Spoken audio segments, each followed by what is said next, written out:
APAAU o le TALALELEI mo oi. E le mawhai e le oti, ona taofia le upo a Iesu. Talofa sa mole atu no pele. Ua a matafoi ona whai tau waso le nei masina. O tātou taulo la tafoi le whai ungo le nei fo tau sanga. I fe au mawhai wa alofi a au. A o tātou toi te patasi lava nga I tua I lau lava sa valinga. Ma e mawhau whaulo loto I le alofa tau muli muli o le atua I a oi ma. O a mea na tutupu ilo si o manga toi a ngoto ai lo waa a e folau mai. Sa mo ai, e le toi tau whaamtalaina le atua malona ngalilei. E le nganea I sa tātou upu. A o le mea e fia whaamafa.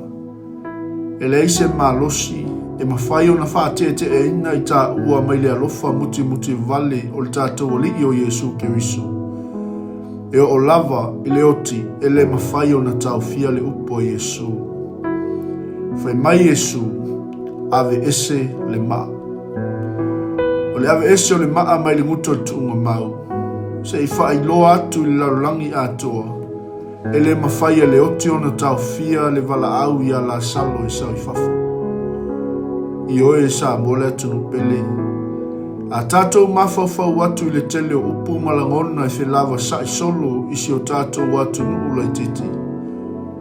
Sa moa le I tūlafo aina I tātou e le atua. O loo tau mwhai lava le fili o le nei lalolangi.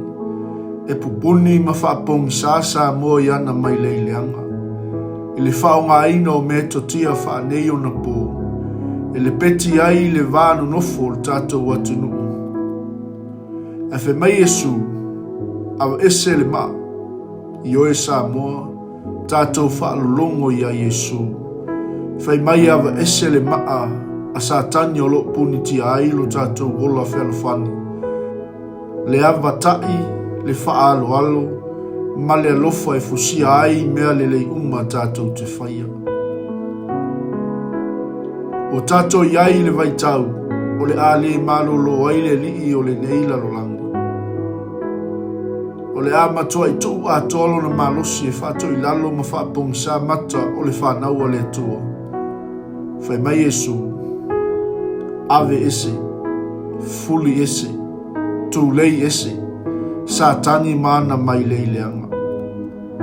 Lo mātou ta mālo whai, ma Iesu Keriso lo mātou ali I alofa muti vale. Ia efe soani maia I mātou lau whanau. E tūlei ese, ma fuli ese, ma ave ese sa tani mana au. Ua whai ma whaalave lave le mātou wasa atu ia oe ma lau whaolatanga. O I mātou o se whanau e tino au ma vale ma le vai. Ai mātou te talo atu, fesoani mai a sa mole atu no pele. Pui I au a olofa. Ono lo suafa Iesu Keriso. Amene. Manuia, whaiva, ma lava singo le nei aso.